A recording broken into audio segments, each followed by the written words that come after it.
bienvenue à tous.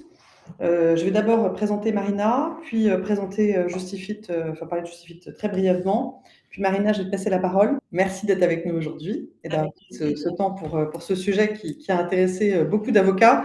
Alors, on était ravis d'avoir trouvé un sujet qui intéressait les avocats, mais en même temps un peu inquiet de voir que ce sujet intéressait autant de gens. Donc, Marina, toi, tu diriges le cabinet Oser rêver sa carrière, qui est un cabinet dédié à la gestion de la transition de carrière et à l'épuisement professionnel. Donc, tu accompagnes des particuliers et des entreprises sur le thème de la surchauffe au travail. Donc, c'est un sujet dont il y a beaucoup de choses dans la presse qu'on voit sur les réseaux sociaux, et le syndrome d'épuisement professionnel. C'est ça, tout à fait. Donc, tu me disais que tu as une clientèle composée d'avocats. C'est pour ça qu'on t'a proposé d'intervenir aujourd'hui. Et tu as déjà écrit 2 ouvrages que je n'ai pas encore lus, mais que je vais lire. L'un sur le burn-out et l'autre sur comment trouver sa voie. Voilà. Tu m'as dit aussi que tu avais été pendant 15 ans enseignant-chercheur en droit des affaires et chasseur de tête dans le juridique. Et donc, tu connais très bien l'univers des avocats. Et donc, comme nous l'avons constaté quand on a échangé à plusieurs reprises, tu parles le même langage et tu les connais bien. Et tu as cette activité depuis 6 ans et demi, je crois, c'est ça? C'est ça. Un cabinet Voilà. Oser rêver sa carrière depuis à peu près 6-7 ans. Bon, formidable. Merci d'être là. Alors pour Justifit, je vais dire un mot sur Justifit.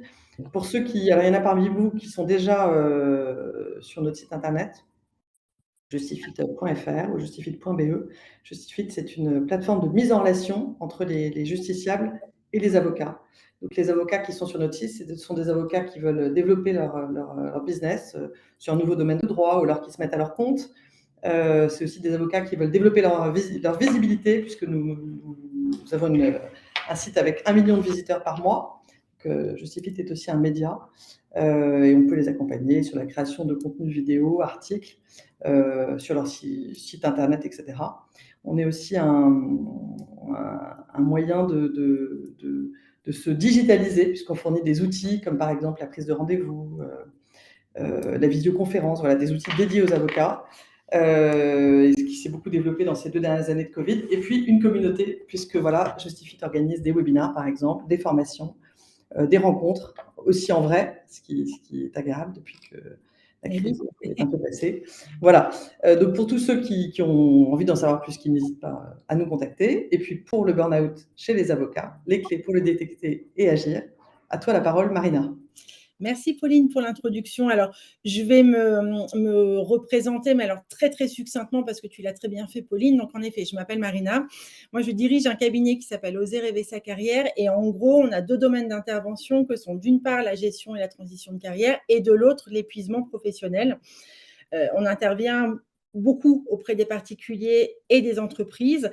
Et ce qui est alors amusant, entre guillemets, c'est que moi, étant issue d'une carrière précédente juridique, j'ai en effet une majorité du coup dans le cabinet de clients issus de l'avocature, avec donc beaucoup d'avocats, d'avocates, mais alors qui viennent en particulier soit pour changer de métier, soit pour rester dans le métier, mais ne pas s'épuiser ou reprendre après un épuisement, donc ce qu'on appelle une reprise post-burnout.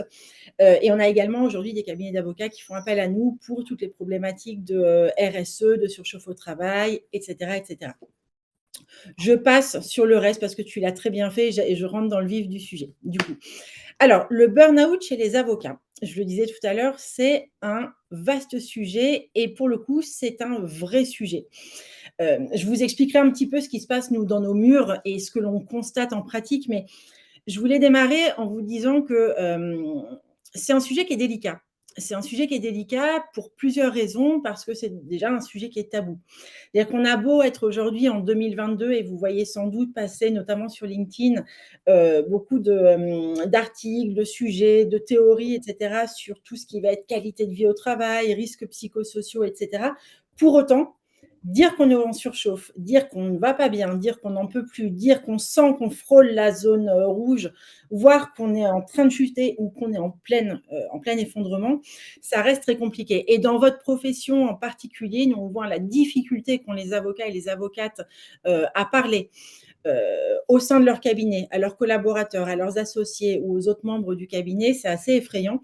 D'où, pour moi, l'importance en fait de traiter ce sujet de façon déjà à libérer la parole et à mettre tout le monde à l'aise. Je peux vous assurer que des avocats et des avocates, hélas, en situation de burn-out, on en a beaucoup et j'y reviendrai tout à l'heure, de tous les âges, de tous les domaines d'expertise également, et que ce soit de jeunes collaborateurs, collaboratrices, des seniors, des associés, des off-counsel, et je passe les assistants, assistantes juridiques, etc. également. C'est-à-dire tous les gens qui gravitent autour de votre profession. Il y a 3 raisons principales de ce tabou. Alors, surtout pour les collaborateurs et les collaboratrices, il y a toujours cette sensation d'accuser l'organisation et donc le cabinet quand on se dit en surchauffe, quand on se trouve en situation de saturation ou de surmenage. Donc, c'est ce qui fait, déjà, c'est un premier constat, c'est ce qui fait qu'on n'ose pas forcément parler parce qu'on a peur du coup des répercussions. Mmh. Secondo, il y a un vrai tabou sociétal, mais ça c'est très français, voire même très européen, sur la souffrance psychique. Or, on y reviendra tout à l'heure, la souffrance psychique, c'est une des facettes de l'épuisement professionnel. Et puis enfin, et finalement, c'est la principale raison, il y a une croyance collective selon laquelle les personnes qui chutent, les personnes qui font un burn-out sont des personnes faibles et fragiles. Et je peux vous assurer, mais je vous le redirai tout à l'heure, que c'est vraiment, vraiment tout l'inverse. Tous les gens qui toquent à notre porte, hommes, femmes, etc., sont des gens qui ont une capacité de travail énormissime, qui sont extrêmement endurants, qui sont très sérieux, qui sont plutôt globalement très fiables, mais qui ont à un moment donné trop tiré sur la corde et au bout d'un moment, bah, évidemment, ça chute. Mais je vous expliquerai le mécanisme tout à l'heure. Si bien qu'en fait, on a une réalité hein, dans votre profession, il y a une réalité, puis alors, qui n'est pas toute neuve, hein, qui date, moi quand j'étais chasseuse de tête il y a 15 ans, on le voyait déjà, et on voyait également cette espèce d'omerta, hein, c'est-à-dire dans les cabinets, le fait de ne pas en parler, d'avoir peur d'en parler, parce qu'il y avait cette crainte d'apparaître comme étant faible, fragile, et ça généralement, et c'est tout à fait légitime et humain, on n'aime pas trop donner cette vision-là de soi, d'autant plus pour les avocats quand vous êtes dans un système de représentation et d'exposition, notamment auprès des clients ou lorsque vous plaidez. Quelques chiffres, on a aujourd'hui 8 avocats sur 10 qui estiment que le thème de l'épuisement professionnel devrait être abordé au moment de la formation. Et devraient être traités également après, une fois qu'ils sont dans leur cabinet, collaborateurs, associés, peu importe. Donc, tout ça pour vous dire que c'est un vrai sujet. Nous, tous les avocats qui viennent à nous nous disent, mais ce serait bien que vous interveniez dans ma structure ou que vous interveniez dans telle ou telle structure, parce que le sujet est tellement tabou qu'il y a beaucoup de choses à faire. Et surtout, il y a beaucoup de choses à faire, je vous le dirai tout à l'heure, pour prévenir en fait ces états de surmenage et ces états de surchauffe. Avec la crise sanitaire, mais ça, vous le savez sans doute, hein, de façon plus générale, les chiffres sur le burn-out. Donc le burn-out, j'y reviendrai tout à l'heure, mais c'est ce qu'on appelle le syndrome d'épuisement professionnel. Les chiffres ont littéralement explosé depuis 2 ans. On a aujourd'hui 2 millions d'actifs en burn-out sévère.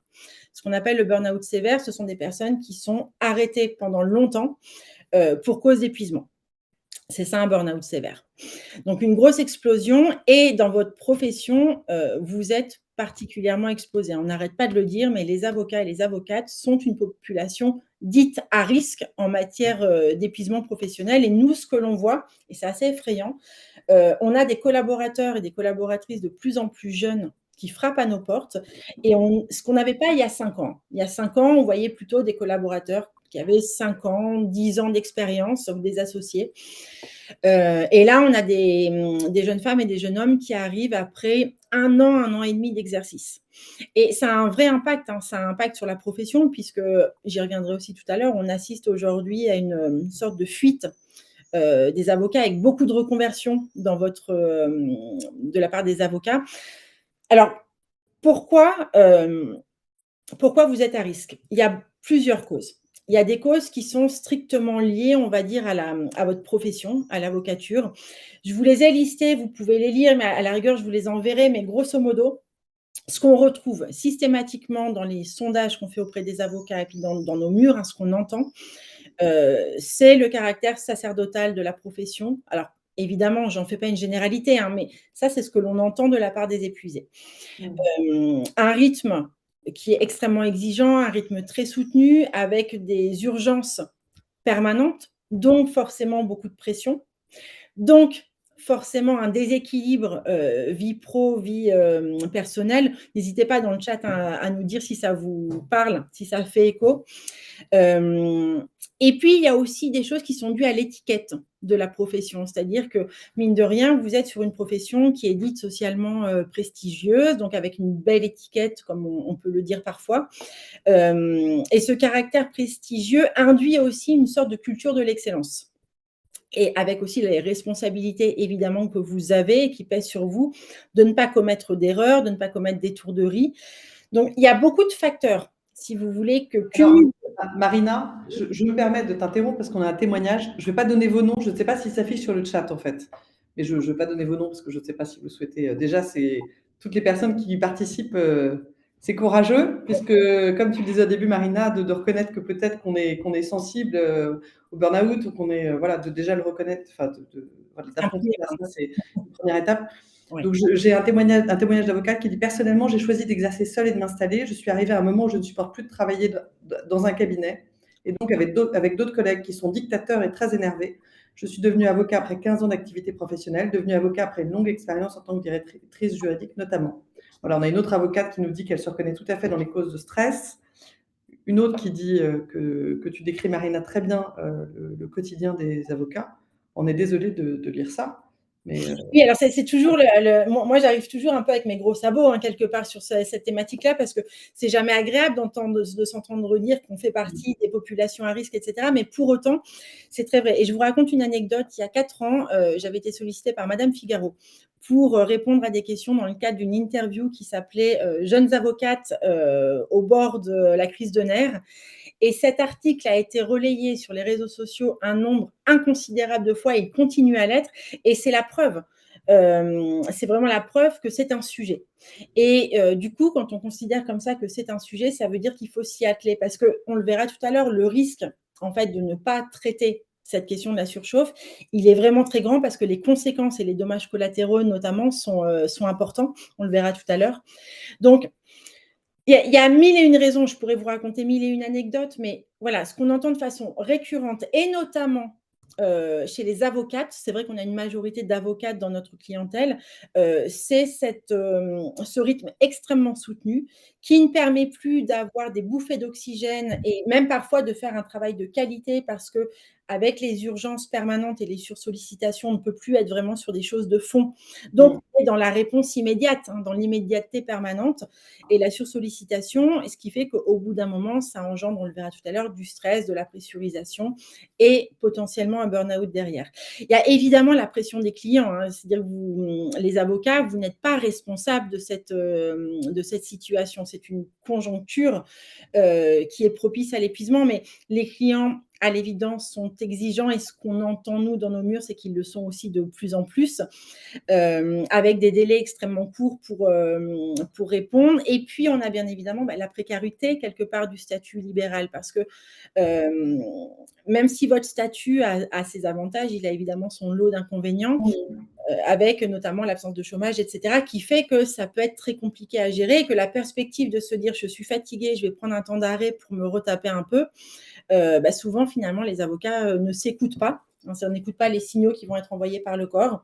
Et du coup, continue parce qu'ils se disent, je ne peux pas m'arrêter, ce n'est pas le bon moment, on est sur un closing ou autre, que sais-je. Je ne peux pas lâcher les équipes. Donc, il y a une culpabilité aussi du fait de se sentir fatigué, puis de voir que les autres continuent. Et on se dit, moi, Marina, je t'arrête parce qu'on a plein de témoignages. Donc, d'accord, n'hésitez pas à vous exprimer tous je vous en sur ce prie. chat. Donc, je vois effectivement ce que tu disais, les clients. Alors, je suis désolée parce que moi, je fais travailler des avocats. J'espère que je ne les mets pas sous pression. On fait tous travailler des avocats, mais c'est vrai que quand on a un cas, c'est à tout de suite et l'avocat a un emploi du temps, voilà, et c'est vrai que c'est souvent des urgences, un peu comme les médecins. Donc les avocats qui sont là nous disent que c'est les clients, les confrères, les magistrats. On a une avocate qui est maman. C'est vrai que combiner une vie professionnelle d'avocat avec une vie de mère de famille, donc d'ailleurs on va faire prochainement un webinaire sur ce sujet. C'est pas évident, ça peut être source de burn-out. Donc Oui. on a une avocate qui nous dit qu'elle est maman de 4 enfants. Bravo. Bravo. Et je oui, ça. Bon, et j'ai fait un burn-out il y a 5 ans lorsque j'étais directrice juridique et j'ai pris le parti de me reconvertir et de m'installer à mon compte en qualité d'avocate. Je suis très vigilante désormais, donc ça, Marina, tu vas donner des clés pour être vigilante, car je pense être à risque pour toute la durée de la vie pro et perso. Voilà, on a une autre avocate qui nous dit une conception prétorienne, patriarcale et de rendement intensif pour entrer un maximum d'honoraires. Trop de quantité, pas assez de qualité, avec une montagne de charges sociales à payer par les avocats. Ouais. Oui, oui, tout ça, c'est vraiment on pourrait, hélas, on pourrait faire un je dis pas un roman, mais on pourrait faire en tous les cas un cahier, assez épais de toutes les raisons qui font que, avec, également alors, l'une d'entre vous le disait et Pauline, tu l'as très bien, retranscrit. Il y a le diktat de la facturation qui est énorme, que le d'ailleurs on soit en solo, hein, dans son cabinet individuel ou, dans un petit, moyen ou gros cabinet et il y a aussi les craintes quand on s'installe à développer une clientèle puisqu'on voit bien aujourd'hui que l'avocat, c'est compliqué aujourd'hui d'être un avocat puriste, c'est-à-dire d'avoir juste la casquette d'avocat. Quand on veut, développer sa clientèle, il faut avoir aujourd'hui, c'est vrai, la casquette d'entrepreneur. Vous n'avez pas le droit de faire de la publicité, donc pour se faire connaître, c'est aussi compliqué. Donc, bon, là-dessus, il y a plein de choses à développer, mais il y a de nouvelles problématiques qui arrivent et notamment avec aussi l'usage des réseaux sociaux. Et puis, mais appelons un chat, hein, c'est pas très politiquement correct de le dire, mais il y a aussi beaucoup de guerres d'ego. Ça, moi, je l'entendais déjà quand j'étais chasseuse de tête, mais avec des comportements qui vont être de manager ou pas d'ailleurs, hein, qui vont être extrêmement toxiques, des situations de harcèlement. Pour tout vous dire, nous, on en rencontre beaucoup, hein, des situations de harcèlement chez les avocats et les avocates. Et du coup, des guerres d'écho, des cabinets pour certains qui vont être très politisés. Et tout ça, en fait qu'au bout d'un moment, il y a des craquages. Et il y a des personnes, on le verra tout à l'heure, qui sont beaucoup plus susceptibles que d'autres de craquer pour des raisons sur lesquelles on reviendra. Mais voilà, en gros, ce qu'on entend systématiquement, c'est ce caractère sacerdotal, les horaires, ramener du travail le soir chez soi, ou rester au cabinet jusqu'à des heures absolument démentielles, travailler le week-end, amener du travail en vacances ou, si on ne ramène pas du travail, être connecté, consulter ses mails par peur de passer à côté de quelque chose, etc. Donc, c'est-à-dire finalement une absence de déconnexion. C'est-à-dire que l'avocat, pas tous, mais certains, sont toujours reliés en permanence au cabinet. Et ça génère évidemment des situations de surcharge et donc derrière de potentiel burn-out. Alors, Marina, là-dessus, justement, ça va être intéressant de voir ce que tu conseilles là-dessus, parce qu'on a une avocate qui nous dit que même quand on essaye de lâcher prise, enfin, de lâcher ça à un coup, j'ai déjà décidé de ne plus regarder mes emails et mon téléphone pendant 2 jours, après avoir vérifié que je n'avais rien ces 2 jours-là. Résultat, une urgence, et ça s'est soldé par la caducité d'une assignation. Et puis on a une autre, on a d'autres, après je te redonne la parole, mais je finis ces témoignages. On a une intolérance à la frustration des clients. Une autre avocate qui nous dit qu'on est très en retard par rapport au monde anglo-saxon. Alors c'est vrai que on a un Justifit, on a une plateforme en Angleterre et Oui. c'est très différent. Par exemple, en Angleterre, ça montre aussi une différence. Un client ne va jamais imaginer consulter un avocat sans payer. Voilà, parce que tout travail mérite salaire. Bien sûr. Euh, une autre avocate qui nous dit que la charge mentale est trop importante. Alors, comment faire pour Marina, pour se déconnecter? Voilà, une autre avocate qui dit, un autre avocat, il est difficile de ne pas être connecté tout le temps quand on travaille seul en libéral.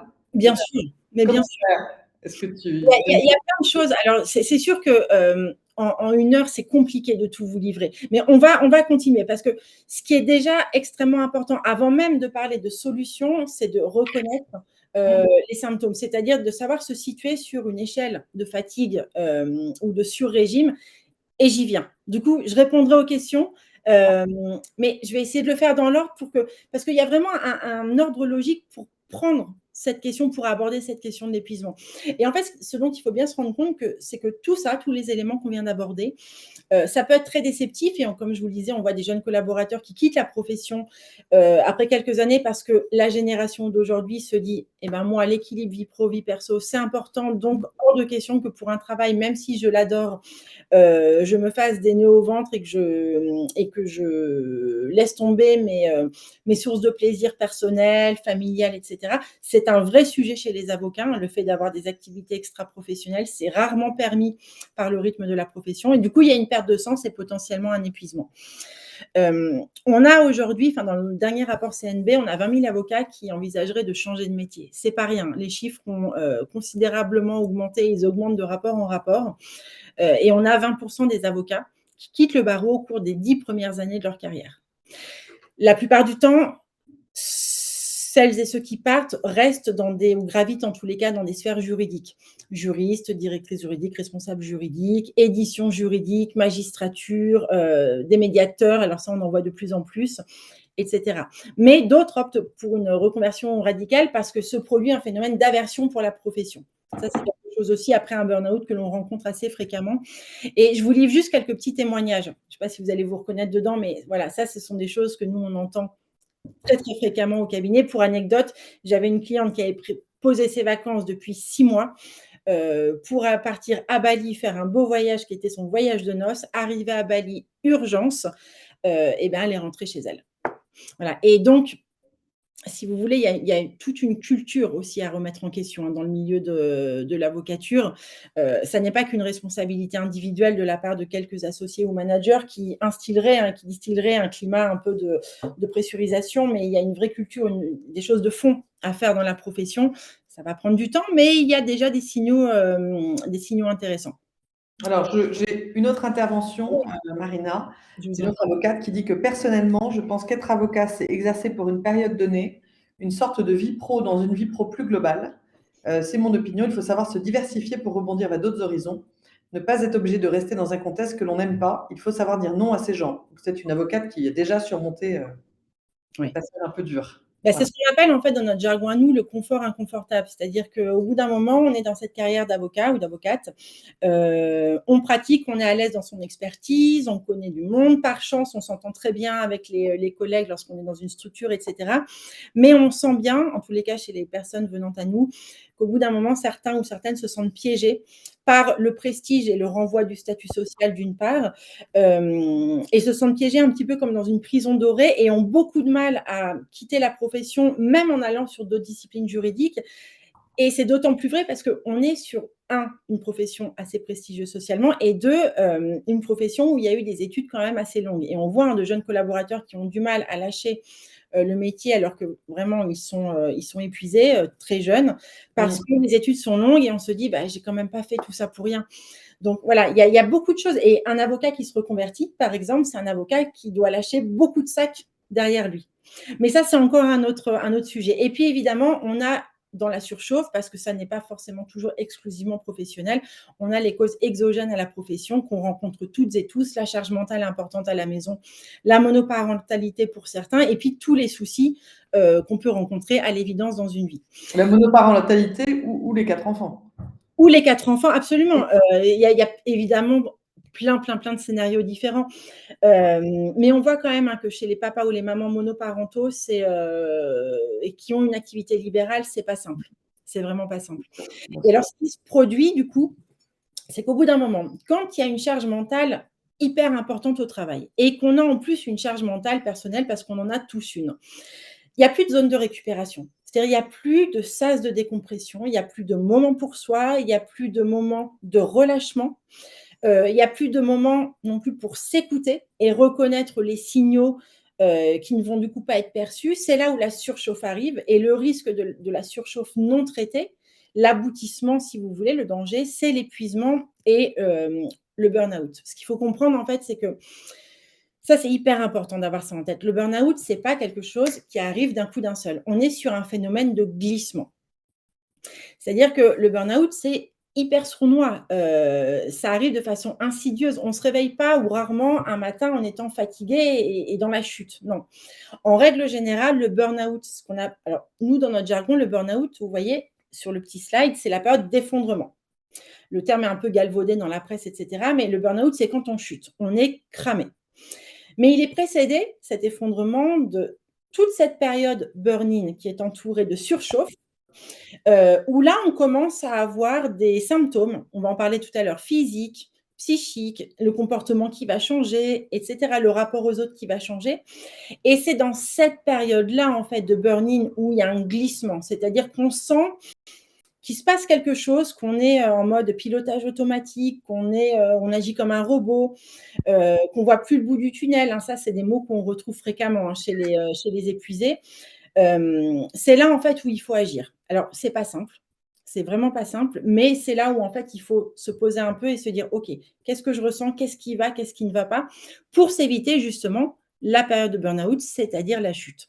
Alors, Marina, on a une avocate qui nous dit, c'est l'accumulation de plusieurs années d'exercice, donc c'est certainement ce glissement. Mais tu nous disais aussi tout à l'heure que tu as de plus en plus de jeunes avocats qui viennent au bout d'un an et demi. Ça, c'est vrai que c'est inquiétant et on a une autre personne qui participe qui nous demande, si tu as des éléments de comparaison par rapport à d'autres professions indépendantes qualifiées. Tu as des éléments Oui, de comparaison ou pas? alors nous, par exemple, on a beaucoup, alors c'est encore autre chose, mais vous allez me dire, c'est toujours dans la sphère juridique. On a également beaucoup de notaires. Ouais. Heu, on a eu beaucoup d'architectes aussi là, ces dernières années. On a eu, en profession indépendante, nous, on a beaucoup, beaucoup de dirigeants d'entreprise.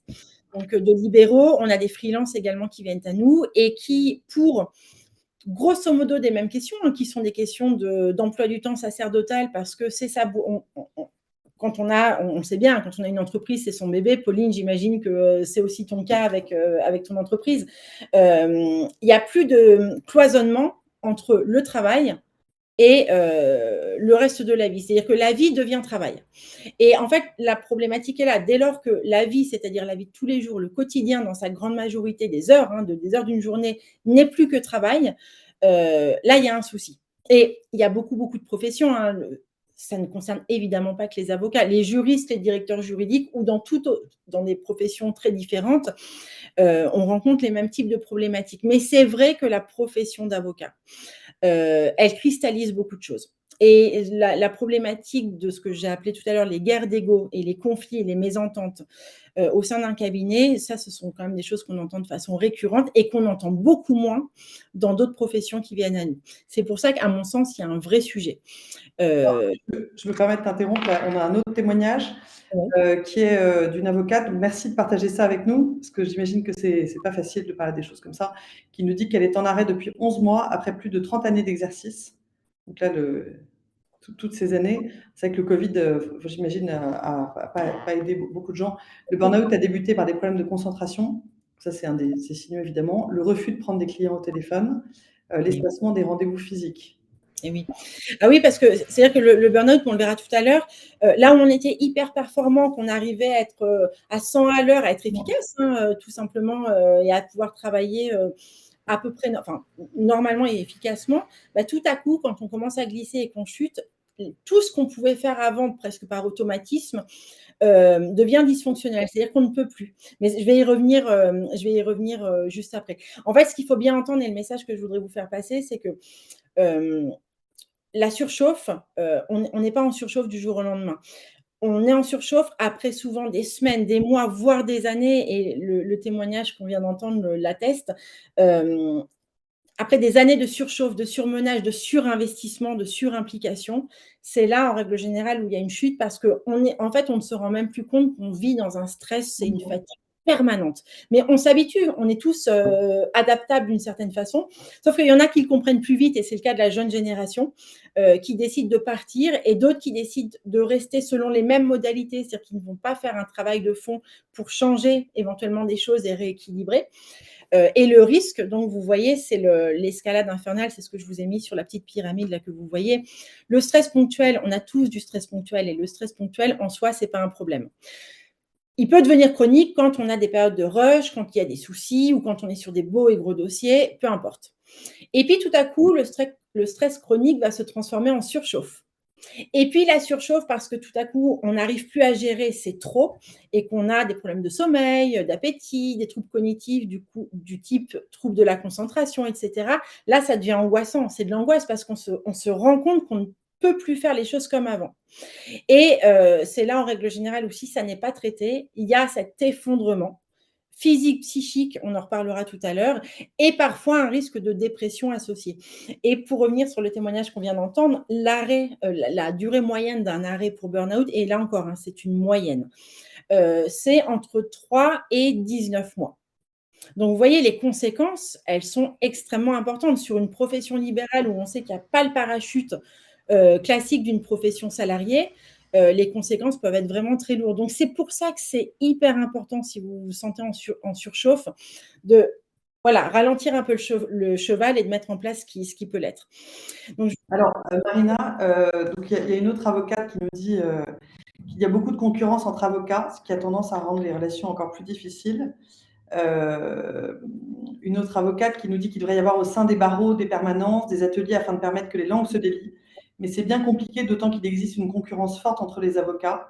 Comment se confier si l'on n'a pas confiance, si l'on craint que cela se retourne contre nous? Et du coup, j'ai une question à te poser, parce que tu disais, comme toi, Pauline, alors moi j'ai la chance d'avoir une équipe formidable, et c'est ce qui fait que je ne fais pas de burn-out. J'espère qu'ils entendent tous là. Mais je pense que c'est très important et quand je lis en fait les témoignages, je vois qu'en fait ce que disent tous les avocats qui partagent, c'est que finalement ce qui peut créer des tensions difficiles, c'est les clients, les collègues, les managers. Voilà, donc finalement c'est l'humain qui a l'air d'être la plus grosse source finalement de tout ce que tu décris, la surchauffe, ce etc. sont les exigences respectives de l'ensemble des parties prenantes, c'est-à-dire des personnes qui gravitent dans notre quotidien. Et dans votre profession, chez les avocats, le client est pressurisant. Et pas forcément méchamment, hein, évidemment, mais n'importe quel client a envie que son dossier passe en priorité, etc. Et Non, voilà. ou autres avocats. Il y en a pas mal qui disent, dans ceux qui participent, là, qui nous disent que finalement, c'est leurs associés, leurs collaborateurs, les magistrats, voilà, les gens avec qui ils Oui, travaillent. et exemple, alors ça, on le rencontre évidemment dans d'autres professions, hein, mais on entend souvent les jeunes collaborateurs et même des middle qui nous disent que bon bah ils restent parfois jusqu'à 22h, 23h, et qu'en réalité leur travail de la journée entre guillemets est fait, mais que comme d'autres restent jusqu'à 22h, 23h, si eux partent à une heure raisonnable, c'est-à-dire en fin de journée, comme à peu près tous les actifs de France, on leur demande s'ils sont en vacances. Donc voilà, Pas très à l'ancienne, parce que finalement, maintenant, il y a plus, il y a 10 ans, c'était comme ça, maintenant, c'est fini, il n'y a plus ça dans les autres entreprises. ah, ça dépend. Franchement, nous, on l'entend encore beaucoup dans certaines, par exemple, dans certaines directions juridiques et fiscales, parce qu'on intervient beaucoup. C'est encore des choses qu'on entend. Évidemment, pas partout, mais dans les cabinets, il y a des cabinets qui refusent, hein, malgré la période Covid, le télétravail. Nous, on a eu des avocats et des avocates qui étaient obligés, même pendant les périodes de confinement, de se rendre à leur cabinet parce qu'il y avait un refus du télétravail. Donc voilà. Mais là, on est sur des pratiques quand même anecdotiques. Pour autant, le présentéisme, pour le présentéisme, c'est également un vrai sujet parce que l'avocat qui finalement ne ferait pas ses 15 heures de travail par jour serait un mauvais avocat. Ce qui est absolument ridicule en soi. Ça ne présume en rien de la qualité du travail réalisé. Ça peut presque même desservir parce qu'au bout d'un moment, le risque de commettre des erreurs ou des étourderies est aussi important. Alors, on tombe en burn-out. Je vous l'ai dit, hein, quand il y a une période de surchauffe très très longue. Et donc, quand on a franchi son seuil de capital énergétique, c'est vraiment ça. Imaginez-vous, on a tous une batterie quelque part en nous d'énergie. Hein, je fais cette comparaison, mais qui est parlante. On n'est pas tous égaux face à la fatigue. Certains vont se fatiguer plus que d'autres, donc ça, c'est déjà une réalité. Mais on fait un burn-out quand les batteries sont vides. Et vous allez le comprendre. Alors, Marina, désolée, je t'interromps tout le temps, mais comme c'est finalement Ok, un échange avec tous les avocats qui sont là et vous vous exprimez, c'est formidable. On a une avocate qui nous dit qu'elle était en collaboration à mi-temps, je reprends les guillemets, oui. pendant 6 ans, en faisant du 9h-22h le lundi et 13h-22h du mardi au jeudi. Déjà, on est très impressionnés, nous on ne fait pas ça. C'est la question du mi-temps chez les avocats, c'est un vrai sujet. Nous, on a des clientes qui ont, pour essayer de s'alléger un peu la charge mentale justement et notamment après l'arrivée d'enfants, qui ont essayé des mi-temps, qui ont été acceptés, hein, sur le papier. C'était presque pas un sujet pour les cabinets, mais en réalité, de fait, par les contraintes justement des clients et puis par les attitudes, hein, aussi des associés parfois ou d'autres collaborateurs plus seniors, n'ont pas réussi à vivre un mi-temps, mais se retrouver finalement à faire un temps plein sur des heures, là, comme vous venez de le dire, complètement farfelues. Donc, Et une avocate ajoute que le mi-temps est un moyen contourné pour ne pas les payer correctement, qu'il y a beaucoup de manquements, voire des violations au code du travail dans les cabinets d'avocats. C'est faut dénoncer tout ça. Est-ce que, Marina, tu connais le site Instagram, enfin la page Instagram, Balance Oui, ton c'est Elise cabinet? Fabing, mais je travaille beaucoup avec elle. Moi, je renvoie beaucoup de mes clientes qui veulent partir en litige ou alors quand ils sont salariés, obtenir des ruptures conventionnelles, et cetera. Oui, oui, Élise fait un travail, formidable, notamment sur la question du harcèlement et c'est vrai que ça doit être dénoncé. Il y a plein de façons de dénoncer.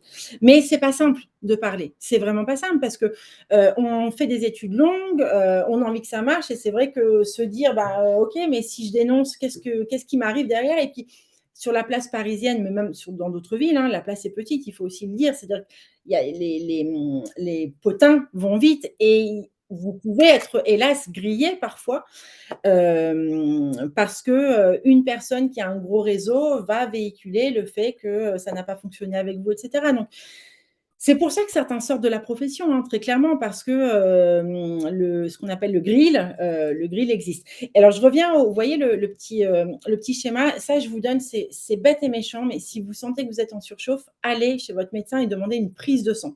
Mais pas une prise de sang classique comme on vous fait habituellement, taux d'hémoglobine, etc. Machin. Non, demandez en plus, premièrement, votre taux de fer et votre taux de cortisol. Pourquoi? Parce que le cortisol, alors, a plusieurs fonctions, mais c'est notamment l'hormone du stress. Et ce que l'on voit, vous voyez sur le petit schéma là en orange, quand on commence à être très stressé et que le corps donc enregistre ce stress, le taux de cortisol monte. Et en fait, ce taux de cortisol, il monte, mais ça nous permet de faire face au stress. C'est aussi grâce à ce taux de cortisol qui monte qu'on arrive à tenir sur la durée ce stress. Sauf que tout à coup, et c'est ça le burn-out, donc l'effondrement, tout baisse. Il n'y a plus rien et donc on n'a plus en nous suffisamment de cortisol pour affronter les situations de stress. C'est ce qui fait que physiquement, on ne peut plus. Et d'ailleurs, les personnes qui tombent en burn-out, la plupart du temps, on en parlera tout à l'heure, sont dans le déni et n'ont pas du tout envie de s'arrêter. Comme je vous le disais, hein, ce sont on voit bien les avocats et les avocates qui chutent. Tous et toutes sont des personnes ultra endurantes, ultra sérieuses, avec une grosse capacité de travail. Mais il y a un moment donné où le corps ne peut plus. C'est-à-dire que même si la tête veut, même si on se dit: «Allez, là, il faut que au moins clore tel ou tel dossier», le corps ne suit pas. Et là, c'est extrêmement, problématique. Donc à glisser là, moi, je vous le glisse, mais à glisser aussi à un collègue, ou une connaissance, hein, qui se sentirait fatigué. Le taux de cortisol, est également important et toujours vérifier qu'on n'a pas d'autres carences physiologiques, type carence en fer.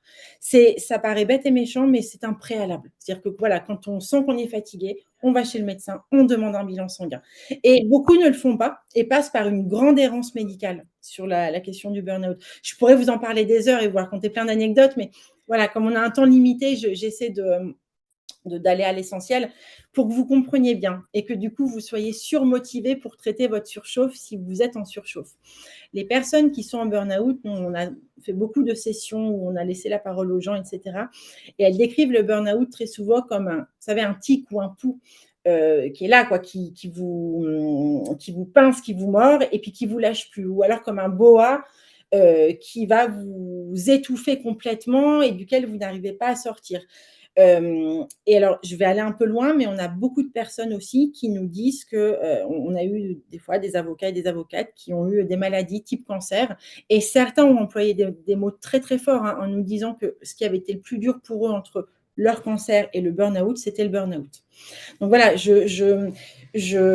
mon but n'est pas de dramatiser la situation, hein, mais c'est de générer la prise de conscience. Parce que aujourd'hui, on entend j'ai fait un burn-out, etc. On pense que c'est une fièvre de 3 semaines, comme une grippe. Non, c'est pas du tout ça. Vous êtes à plat. Et vous êtes à plat professionnellement parlant, mais vous êtes à plat à la maison. C'est-à-dire que s'il y a des enfants, qui plus est, si le mari est aussi sur une profession qui prend beaucoup de temps, le mari ou la compagne, peu importe, eh bien, ça devient un problème aussi familial. Et donc, c'est compliqué. Donc, il y a des personnes, je vous le disais tout à l'heure, euh, parmi les avocats et les avocates, qui vont présenter un profil encore plus à risque que les autres.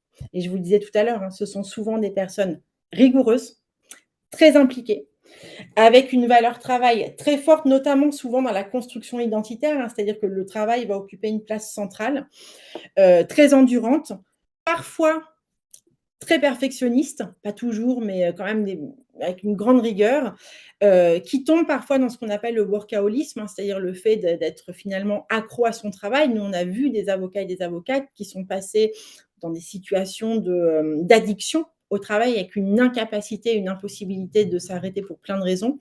Et aussi souvent des personnes, hommes ou femmes, hein, qui sont atteints de ce qu'on appelle le syndrome du bon élève ou de la bonne élève, c'est-à-dire des gens qui ont toujours été habitués, même pendant leur enfance, à faire les choses bien, à ne pas faire de vagues, donc à ne pas dire quand ça ne va pas, à ne pas dire non, parce qu'il y a ça aussi, un savoir dire non à un client ou à un collaborateur ou un manager, et savoir mettre des limites, les opposer, voire les imposer aux autres. C'est un sujet, ça fait partie du traitement de la surchauffe, hein, savoir dire non. Alors, Marina, je suis le sablier Oui, de oui, ce oui, ou webinaire. j'accélère. Nous avons que 18 minutes, donc maintenant que nous avons tous identifié quelles étaient les raisons et qui est en burn-out, alors on a une avocate qui nous dit que dans les 6 mois précédant mon arrêt, le médecin m'avait prescrit des antidépresseurs qui ont en fait masqué les Oui. symptômes, ont conduit à un épuisement tel que j'ai dormi entre 15 et 18 heures par jour les 3 premiers mois de mon arrêt. Et notre avocate qui nous dit ce sont les exigeantes plus, plus, plus et qui se pensent fortes.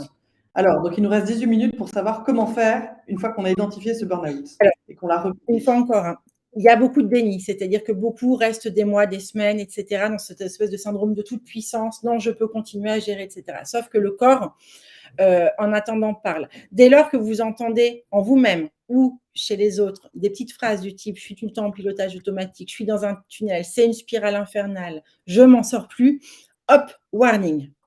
Warning, et un des premiers réflexes déjà, c'est d'aller chez le médecin. Pas forcément pour vous faire arrêter, d'autant plus que chez les avocats, c'est compliqué, mais déjà pour faire cette fameuse prise de sang. Et c'est avec le médecin, parce que c'est pas le burn-out, vous ne l'autodiagnostiquez pas. C'est le médecin qui va le diagnostiquer et qui va regarder s'il y a des symptômes physiques, psychiques et ou comportementaux. Dans les symptômes physiques, ce qui est caractéristique, c'est une fatigue persistante. C'est-à-dire qu'on a beau dormir, le soir, enfin la nuit, on a beau peut-être profiter des week-ends, partir en vacances, bah, finalement toutes ces périodes de repos, elles ne sont plus du tout récupératrices. C'est-à-dire que le corps ne récupère plus. Donc il y a un manque d'énergie, donc il y a des troubles du sommeil, insomnie, réveil, tôt le matin, un peu angoissé, des troubles de l'alimentation, ce qu'on appelle les troubles musculo-squelettiques, les TMS, des lumbagos à répétition, des lombalgies, des problèmes au cervical, des migraines à répétition, des rhumes et des infections. On a l'impression d'être tout le temps malade et on ne s'en sort pas. Le fait de ne plus supporter le bruit et la lumière, de se sentir agressé par pas grand-chose. Ça, ce sont des signaux qu'il faut percevoir. Et surtout, il faut les écouter déjà, et puis les retranscrire au médecin. Ça, c'est important. Vous allez avoir également des signaux psychiques avec un changement d'humeur global, souvent beaucoup d'irritabilité, de l'agacement, des crises de larmes. Finalement, on pleure, on ne sait pas bien pourquoi. La boule au ventre, vous voyez le matin avant de partir, ou le dimanche à partir de 15-16 heures. Ça y est, quand on sait qu'il faut reprendre la semaine, cette espèce de boule au ventre. Le désintéressement progressif, c'est-à-dire on n'arrive plus à tout traiter, donc finalement on se distancie beaucoup. Et puis ce sentiment de perdre pied, quoi, d'être dans un océan de choses à faire, une to-do list qui se rallonge. Et puis le principal clignotant, c'est le déni. Et ça, hélas, ce sont souvent les autres qui vont être lanceurs d'alerte, les amis, le mari, des collègues, qui vont vous dire attention, hein, là, tu pousses le bouchon un peu loin, donc warning. Et là encore, hein, sur les signaux, parce qu'il y a d'autres signaux comportementaux, peut-être que certains ont ressenti ça, mais il y a souvent un repli sur soi, un isolement. C'est-à-dire que de toute façon, il y a tellement de travail à faire qu'on ne sort plus du tout parce qu'on est trop crevé pour sortir, même le week-end, aller au cinéma, par exemple. On abandonne toutes les activités extra-professionnelles. Donc ça, c'est aussi un signal auquel il faut faire attention. C'est aussi sauter les rendez-vous médicaux parce que trop d'urgence. Donc, on a pris rendez-vous chez le dermatologue, le dentiste, la gynéco, et cetera. Puis on n'y va pas parce que bon, bah voilà, il faut abattre le travail. On se dit on ira plus tard. Donc on néglige sa santé. Tout ce qui est consommation accrue de tabac, d'alcool, de produits pour tenir et puis peut-être du coup de somnifères pour être sûr de dormir la nuit. Voilà, tous ces comportements un peu excessifs vont être des vrais signaux à écouter. Donc la première chose, que faire? Ah voilà, que faire? Il nous reste 14 J'y vais, j'y minutes. vais. Il y a des commandements d'urgence. La première chose, c'est, de ne pas s'isoler. Ça paraît bête, mais c'est de s'exprimer, c'est-à-dire d'oser, vraiment oser prendre la parole et dire à un interlocuteur, que ce soit le compagnon, la compagne, un collègue, un ami, ses parents, un oncle, une cousine, peu importe, mais c'est parler. Vous n'êtes pas seul, il y a 2 millions d'actifs en ce moment en France qui sont en burn-out. Donc il faut déjà en parler. Le Si vous n'avez personne à qui en parler, c'est en parler aux professionnels de santé, c'est-à-dire vous rendre chez le médecin traitant. Ça, c'est vraiment le fondamental, c'est le prérequis. Et idéalement aussi, mais ça le médecin traitant vous en parlera, allez consulter un psychologue ou une psychologue idéalement du travail, qui est formé à la question de l'épuisement ou un psychiatre pour avoir la combinaison, ce qu'on appelle dans notre jargon à nous la combi, le combo gagnant, c'est-à-dire le suivi médical et le suivi thérapeutique, c'est-à-dire le suivi psychologique. Et c'est d'accepter, mais ça je sais que c'est extrêmement compliqué, c'est d'accepter l'arrêt proposé. Nous, on a beaucoup d'avocates qui continuent à aller au travail avec leur arrêt dans le sac à main. Et qui continuent et puis qui, un jour, se réveillent un lundi matin, par exemple, et ne peuvent plus se rendre au travail. Ou alors qu'ils font un malaise sur le lieu de travail parce que c'est trop. Elles ont trop attendu. Donc, l'extraction de l'environnement de travail, je sais que c'est compliqué, mais il faut vraiment se dire que mieux vaut, quand on sent qu'on est en surchauffe, prendre un petit temps d'arrêt plutôt que de continuer et du coup, d'user trop la machine et d'être obligé d'être en arrêt pendant 3, 5, 10, 12, 18 mois, même parfois plus. Donc ça vaut le coup. J'imagine, Oui, Marina, qu'en fait, la raison pour laquelle les avocats s'arrêtent pas, c'est qu'ils ont toujours un dossier et qu'ils peuvent pas le déléguer et qui finalement, il y a toujours un dossier qui suit un autre. C'est que alors comment faire? Parce que j'ai déjà échangé avec des avocats, beaucoup c'est d'avocats la et je délégation. sais que c'est ça le sujet, c'est qu'ils se disent: «Je peux pas laisser tomber cette femme qui est en train de divorcer parce qu'elle se fait battre, je peux pas». Comment faire pour, comment faire pour, tout laisser puisqu'ils ont pas C'est la de collègues à qui placer les C'est dossiers? transmettre dans ces cas-là à un consoeur ou une confrère, et puis c'est d'expliquer aux clients. Pauline, tu as pris un exemple. Moi, j'avais une avocate qui était spécialisée dans les violences conjugales, qui à un Ouais, moment donné a saturé. Alors évidemment avec la pression humaine que ça revêt derrière, hein, et la responsabilité, bah, et oui. qui à un moment donné, donc elle est venue nous voir, on a bossé ensemble et elle a dit: «OK, là je peux plus de toute façon, je ne serai plus Efficace. ouais, et ce sera plus du travail qualitatif, mais du travail quantitatif». Elle a expliqué à ses clientes, qui étaient pourtant dans des situations d'urgence, hein, pour la plupart. Les Mmh. clients ont compris et elle a délégué, elle a dispatché ces dossiers auprès de confrères ou de consoeurs. Donc il y a des confrères qui étaient parce que pour les indépendants, il y en a j'imagine qu'on en a beaucoup dans les participants. Du coup, qu'est-ce qu'ils ont fait? Ils l'ont à des concerts ou des confrères qui connaissaient, Quitte alors, moi j'ai déjà vu aussi ces façons de faire là, c'est-à-dire, comme il y a, délégation d'un dossier, c'est conserver, enfin négocier en tous les cas avec le confrère ou la consoeur, une partie des honoraires, c'est une sorte de commission, on va dire, pour ne pas être complètement à perte. Bon, c'est pas, ça a pas l'air d'être un système récurrent dans la profession, mais ça existe, certains le pratiquent. Mais c'est vraiment d'avoir cette conscience, de se dire que mieux vaut s'arrêter 15 jours ou un mois à un moment donné avant de basculer, parce que la bascule impose de fait des arrêts qui sont extrêmement longs. Parce que quand on a chuté, je vous assure que pour récupérer et se reconstruire, ça met vraiment du temps. Évidemment, c'est possible et tout le monde se reconstruit, mais voilà, ça prend beaucoup d'énergie et beaucoup de temps. Donc, alors j'ai une question, je ne suis pas au courant, mais tous les avocats qui sont là doivent le savoir. Quand on est en arrêt maladie et qu'on est avocat, on est indemnisé comme on l'est dans une entreprise privée? non, c'est très différent. C'est pour ça que vous, les avocats, et j'allais y venir après, le système de prévoyance et tout ce que vous allez mettre en place à ce niveau-là. Alors je sais que ce sont des coûts, hein, ce sont des charges en plus, mais en même temps, c'est tellement précieux au moment où, dans ces situations d'ailleurs, que ce soit pour la surchauffe ou une maladie particulière, hein, peu importe, mais bien se protéger dès l'installation, pour les indépendants notamment.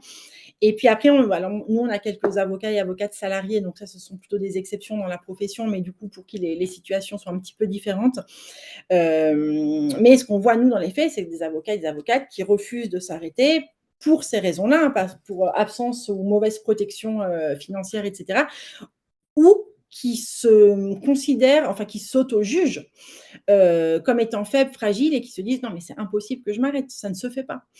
Et ça, c'est extrêmement dangereux comme comportement. Donc, je vous assure, hein, que vraiment, nous, on le voit dans les faits, savoir s'arrêter, souffler, accepter l'arrêt, qui est parfois vécu soit comme un soulagement, soit comme vraiment une sanction de la part du médecin. Ça vaut vraiment le coup, ça vous évitera derrière des mois et des mois de chute et de reconstruction lente. Et puis évidemment, c'est s'informer. Alors, Alors, Marina, je t'interromps. On a une avocate qui dit que les avocats ont 90 jours de carence. Alors, même avec cette prévoyance, ils ont 90 jours de bah, carence? ça dépend des situations. Il faut prendre la bonne prévoyance Bah, alors. aujourd'hui, vous avez beaucoup d'assureurs. Alors, je ne sais pas si ça, vous le savez, mais ça a l'air d'être assez neuf. Il y a beaucoup d'assureurs qui se sont spécialisés justement auprès des professions libérales et des mutuelles et qui ont mis en place un certain nombre de forfaits qui sont beaucoup plus avantageux que ce qui a pu exister auparavant. Mais là, je renvoie du coup, je pourrais éventuellement vous donner des conseils, des numéros, etc. Mais disons que là encore, hein, quand vous êtes avocat ou en tous les cas de ce que j'ai pu entendre dire en formation, tout ça on ne vous le dit pas ou en tous les cas on ne vous propose pas tout un réseau, le réseau de santé, hein, l'écosystème de santé de l'avocat. C'est compliqué d'avoir les infos et puis c'est compliqué surtout d'avoir les meilleures infos, c'est-à-dire les systèmes les plus protecteurs. Donc il faut absolument se renseigner, fouiller et voir ce qui vous, en fonction aussi de votre statut matrimonial, patrimonial, etc., va être le plus intéressant parce qu'il y a aussi ça à prendre en compte. Hein. Il y a ce que fait le conjoint, etc., si vous êtes marié ou pacsé. Donc il y a beaucoup de choses, beaucoup d'éléments à prendre en compte. Et donc, s'informer sur ce qui vous arrive, ça veut dire lire un petit peu. Alors le problème, c'est quand on est en burn-out, on est épuisé, qu'on n'a pas envie de lire, donc il faut aller sur des ressources type podcast, type émission, type documentaire, parce qu'en règle générale, la concentration n'est pas là pour lire. Hein. Il y a des personnes moi j'ai eu des avocates qui n'arrivaient même plus à regarder des dessins animés avec leurs enfants parce qu'elles ne comprenaient plus les images qui défilaient sous leurs yeux. Ça, ce sont des commandements d'urgence, c'est-à-dire qu'on ne s'isole pas, on s'informe, on en parle, on va voir le médecin, on demande un bilan sanguin, on écarte toute autre pathologie évidemment. On accepte de s'arrêter, je sais que c'est dur, mais il faut le faire. Et quand on s'arrête, on se met au repos total, c'est-à-dire qu'on coupe. Et ça aussi, c'est extrêmement compliqué. Chez les avocats, comme dans bien d'autres professions, c'est-à-dire qu'il y a la déconnexion. De toute façon, quand on est en arrêt, on a ce droit à la déconnexion. Vous n'êtes pas fautif en vous déconnectant. Donc, ça implique de prévenir le cabinet et de dire, voilà, là, clairement, je suis malade, je ne pourrai pas ni répondre aux mails, ni aux coups de fil, je suis complètement off. Je sais une Alors, Marina, je me suis permis de demander aux avocates qui parlaient de la carence de leur prévoyance, de demander les noms. oui, Donc, nous enverrons, avec le replay du webinaire, nous enverrons aussi les noms une petite liste, si vous voulez. des Ouais, prévoyances. Comme ça, vous pourrez les ouais. avoir. Et une autre avocate dans la lignée de ce que tu conseilles, Marina, qui dit: moi, je n'ai pas honte de le dire. De toute façon, il n'y a pas de honte dans ce webinaire. On Ah dit oui, tout ce qu'on pense. J'envoie balader le client qui abuse, qui harcèle le cabinet, qui pense que je suis un psy en plus d'être un avocat. Au pire, je perds les clients, mais au moins, j'ai la paix. Voilà. non, mais c'est une certitude. Ce que je vous disais tout à l'heure, apprendre à dire non, c'est apprendre à se protéger et à fixer des limites. Et tout ça, ce sont des choses à faire en amont d'une situation qui serait délétère. Donc, bien évidemment, alors c'est sûr qu'au début, c'est compliqué hein, quand on s'installe de dire non parce que bah, voilà, il faut faire rentrer et qu'on a envie d'avoir des clients et que c'est tout à fait légitime. Pour autant, des fois, la balance avantage-inconvénient et la balance avantage-risque d'avoir tel ou tel client un peu problématique ou très pressurisant ou parfois n'étant pas correct, ben on peut le payer sur sa propre santé. Donc ça, c'est extrêmement compliqué. Donc tout ça, c'est dans l'urgence, mais je vous assure que la prise de son cortisol, c'est bête à dire, mais personne ne le sait, c'est vraiment un truc à faire. Et après, il y a les commandements dans la durée. C'est-à-dire qu'il y a, alors il y a la question du système de prévoyance, hein, comme je vous le disais, l'assurance chômage s'il le faut, enfin voilà, il y a tout ça que vous pouvez mettre en place. Mais il y a aussi un travail sur soi. C'est-à-dire qu'à un moment donné, quand on est face à une situation de surchauffe récurrente, il faut se poser et se poser les bonnes questions. Parce que le risque d'une personne qui est en surchauffe ou même qui se serait effondrée, c'est de repartir comme en 40, c'est-à-dire de reprendre, de retourner au cabinet et puis de repartir dans un fonctionnement qui soit dysfonctionnel, pathologique, en tous les cas délétère pour la santé. Euh, et on voit bien que les avocats et les avocates repartent très vite comme en 40. Hein. Chasser le naturel, il revient au galop. Ça, on est en plein dedans dans la profession. Donc, c'est comprendre. Comprendre pourquoi on en est arrivé là. Est-ce que c'est à cause de l'environnement de travail, les personnes avec qui on bosse, l'ambiance du cabinet, etc. Auquel cas, il faut aussi parfois, savoir se hélas, hein, se remettre en question et se dire: «Peut-être que l'environnement de travail pour moi n'est pas bon» et donc opérer, les choix qui s'imposent, de peut-être changer de structure. Voire parfois, hélas, de changer de métier si on se rend compte que vraiment le métier n'est pas compatible avec nos propres valeurs, notre santé et cetera et c'est surtout remettre en place un cercle vertueux.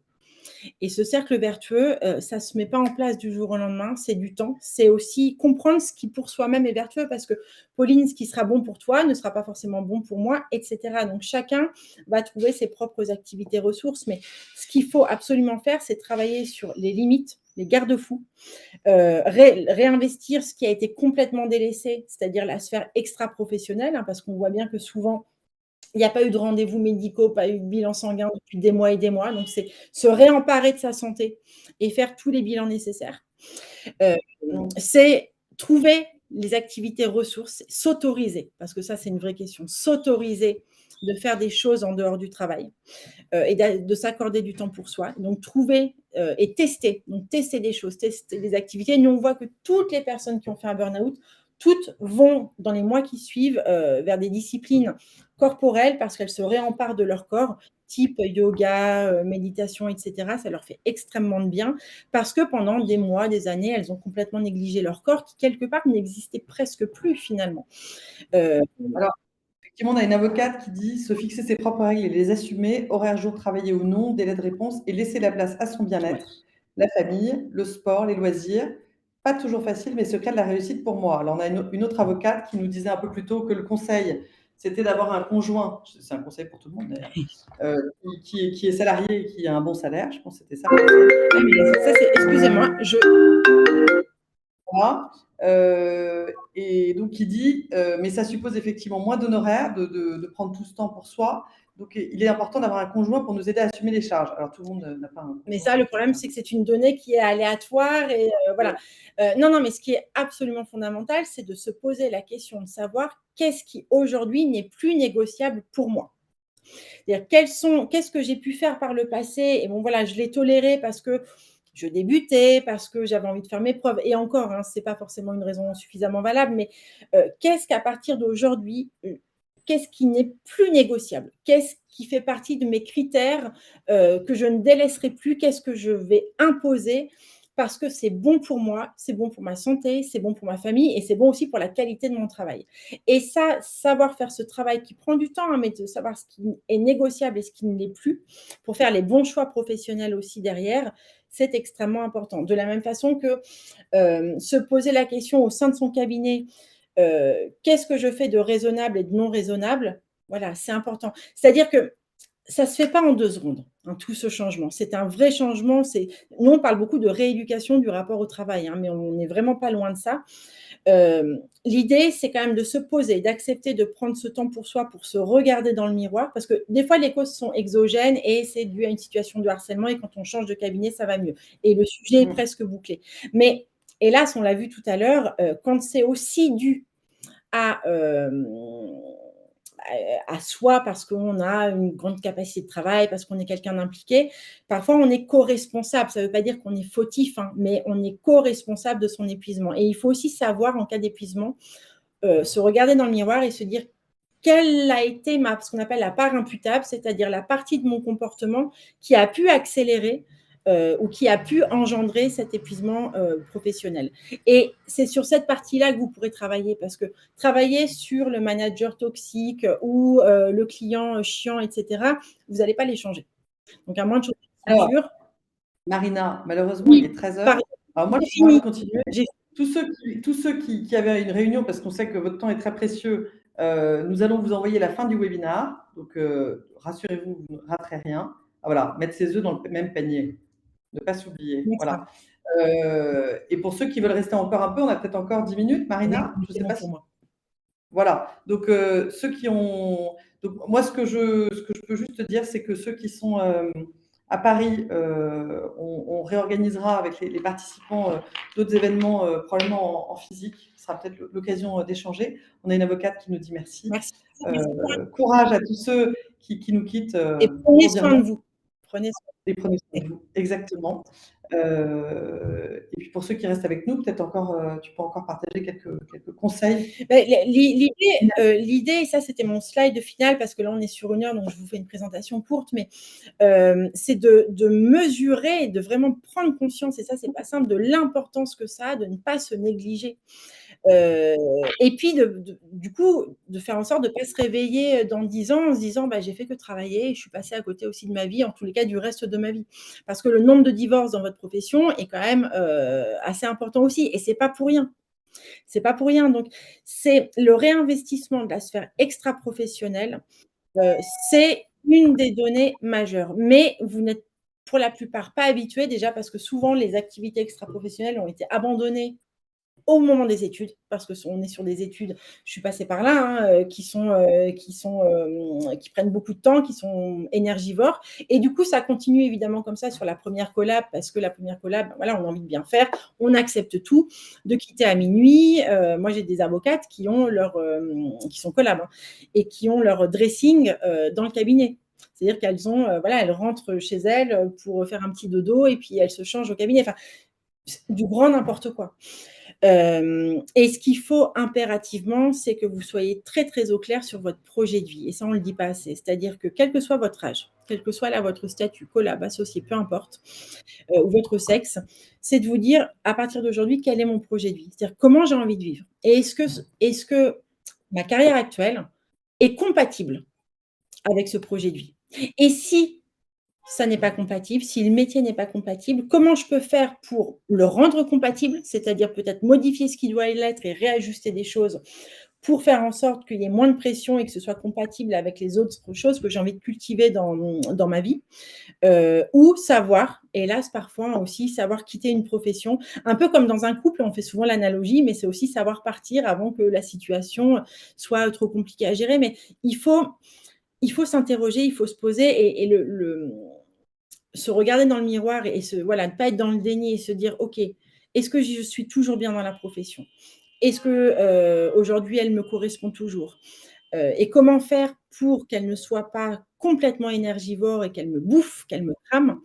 Ce sont des questions qu'il faut savoir se poser. Le problème, c'est que comme vous êtes dans des rythmes effrénés, il y a le quotidien, il y a le rythme effréné, et vous avez rarement du temps pour appuyer sur le bouton pause et puis vous asseoir et vous dire: «OK, où j'en suis? Et puis par quoi je commence?» Quand je m'interroge sur tout ça, parce qu'au bout d'un moment, c'est le syndrome de la page blanche, on prend un petit carnet, on écrit 2-3 choses et puis on ne sait plus comment faire. C'est là où l'accompagnement peut être intéressant, ou alors l'échange aussi, hein, avec des pairs, mais une fois encore, il y a ce tabou dans la profession, donc ça peut être un peu compliqué, mais en tous les cas, ne pas banaliser les situations de surmenage. Être en surmenage 1 mois, 2 mois, allez 6 mois, OK. Pardon, OK à la rigueur. Mais vivre dans une situation de surmenage permanent, ne pas banaliser ça. C'est la première des démarches, c'est se rendre compte que, ça n'est pas normal et qu'il n'y a aucun travail, aucune profession qui justifie de se bouffer la santé, et de se faire du mal à sa santé, à soi-même, à son équilibre, à ses activités, et cetera. Moi, je suis convaincue, et on le voit avec la jeune génération qui arrive, hein, que, un collaborateur, un associé, un salarié, peu importe, qui a une vie équilibrée sera d'autant plus performant dans son travail, et donc il faut aussi apprendre à dire non. Bon, là, je vous livre beaucoup de choses. Il y a 1000 et une techniques, hein, qui permettent de faire tout ça, mais là, ce serait vraiment rentrer dans le détail, et là, c'est aussi une approche très individuelle, hein, parce qu'une technique qui fonctionne chez un ne fonctionnera pas chez l'autre. Mais c'est d'abord cette prise de conscience, moi, que je voulais vous faire prendre, c'est de ne pas banaliser si vous vous sentez en surchauffe. Depuis très longtemps, ce n'est pas normal. Voilà, ce n'est pas parce qu'on est avocat qu'on doit être en surchauffe. Malgré ce que continuent de véhiculer, hélas, certains dinosaures de la profession. Et d'ailleurs, moi, je suis ravie de voir qu'il y a des jeunes cabinets aujourd'hui qui se montent, donc avec une nouvelle génération, et qui sont davantage regardants sur les conditions de travail, et qui ont à cœur de mettre en place des systèmes de flexibilité organisationnelle, et d'avoir, et de penser à cet équilibre vie pro, vie privée. Donc Il y a plein de choses à mettre en place. Ce qui est sûr, c'est un, ne restez pas seul. Si vous sentez que vous êtes en surchauffe, allez chez le médecin. N'hésitez pas à consulter un psychologue ou un psychiatre, éventuellement et idéalement spécialisé dans les questions de psychopathologie du travail. Si vous vous posez des questions sur votre, métier, faites un bilan de compétences, un bilan de carrière, peu importe, et surtout, surtout, réduisez les heures. Acceptez d'avoir moins de clients, déléguer, négocier une commission avec un confrère ou une consoeur au besoin. Mais en tous les cas, mieux vaut vous arrêter maintenant si vous sentez que vous êtes sur la pente descendante, plutôt que de vous prendre le mur, hein, c'est l'expression de notre métier, et là de devoir être complètement, soumis au temps qui passe et au temps de récupération dont on ne maîtrise jamais, la durée à l'avance. Donc c'est voilà, soyez très vigilants, soyez alerte quant aux signaux que vous envoie votre corps. Une bonne technique, si vous voulez, je vous enverrai la liste complète des signaux et des symptômes. Pauline, si on peut peut-être par ton biais la faire passer. Prenez la liste et puis cochez. Cochez ou surlignez, les symptômes et vous allez voir, hein, visuellement, ça va vous parler. Soit il y aura des petits symptômes comme ça de façon, homéopathique presque et auquel cas, pas très grave. Si vous voyez que vous cochez beaucoup, beaucoup, beaucoup une majorité de symptômes, là, ça veut dire warning, il faut que je m'empare du sujet. Je ne laisse pas la chose passer, je m'empare du sujet. Premier réflexe, c'est le médecin. Marina, merci. Donc on a 7 minutes de plus sur un sujet sur lequel on pourrait parler des heures. Oula, oui, Merci à vous tous qui êtes venus. Je pense que tous ceux qui y participent, ont déjà fait le premier pas, puisque comme tu le dis, le premier pas, c'est de reconnaître ou d'avoir des signaux. Donc j'imagine que si oui, vous êtes là, c'est parce que bien sûr. vous avez des signaux qui ou quelqu'un autour de vous peut-être. Donc n'hésitez pas à contacter Marina ou à passer ses coordonnées. Nous allons vous envoyer, le replay du webinaire plus les coordonnées des prévoyances Oui, qui ont des un cabinet. carences plus ou moins longues, en espérant que vous n'en aurez pas besoin. Donc moi, ce que j'ai retenu, c'est qu'il fallait être bien entouré, qu'il fallait dire non, qu'il fallait être vigilant et qu'il fallait pas avoir peur finalement de changer sa vie. Et écoutez les signaux, envoyés par le corps. Très bien. Bon, bah, merci beaucoup. Merci à vous. J'espère que vous tous qui êtes là, irez bien, si vous n'allez pas bien aujourd'hui et n'hésitez pas à contacter aussi quelqu'un chez Justifit si vous voulez en savoir plus sur tout ce que nous pouvons vous proposer. À bientôt À bientôt. Marina et au revoir à tous. Bon courage à toutes et à tous.